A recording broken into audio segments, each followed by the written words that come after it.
சென்ற வாரம் Zee Tamil Sarigamapa little champ season 5ல டவுன் பஸ் ரவுண்ட். இந்த டவுன் பஸ் ரவுண்டில் வந்து அபிஷேகா பிரமாதமாக பாடி பிளாட்டினம் ஷவரே வந்து வாங்கிட்டாங்க. ஸோ அபிஷேகா அவர்களுக்கு வந்து ஒரு சூப்பரான ஒரு ஆஃபர் வந்தது. விஜய் ஆண்டனி சார் வந்து அவருடைய அடுத்த கான்சர்ட்டில் அபிஷேகாவை பாட வைக்கிறேன்னு சொல்லியிருந்தார். இதையும் தாண்டி அபிஷேகாவுக்கு ஒரு ப்ரவுட் மூமெண்ட் நடந்துச்சு. அதாவது அபிஷேகாவுடைய ஸ்கூல் டீச்சர்ஸ் எல்லாருமே மேடைக்கு வந்திருந்தாங்க. சரிகமபா டீம் அந்த ஒரு மேடைக்கு வந்திருந்தாங்க.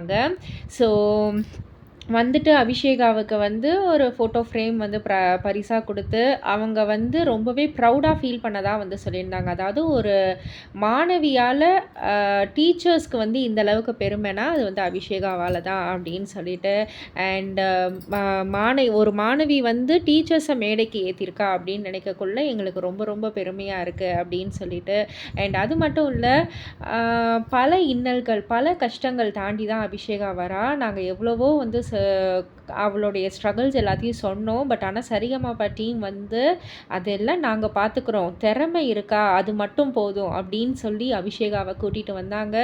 அவளை ஒரு வேறு லெவலில் வந்து நீங்கள் கொண்டு வந்துட்டீங்க சரிகமபா டீம் அப்படின்னு சொல்லிட்டு டீச்சர்ஸ் எல்லாருமே சேர்ந்து சரிகமபா டீமுக்கு நன்றி தெரிவிச்சிருந்தாங்க. ஸோ இதை பற்றி நீங்கள் என்ன நினைக்கிறீங்க, உங்களுடைய கருத்து என்ன அப்படின்றத கீழே உள்ள கமெண்ட் பாக்ஸில் குறிப்பிட்டு சொல்லுங்கள். மறக்காமல் சேனலை சப்ஸ்கிரைப் பண்ணி பக்கத்தில் உள்ள பெல் ஐக்கானை கிளிக் பண்ணிவிடுங்க.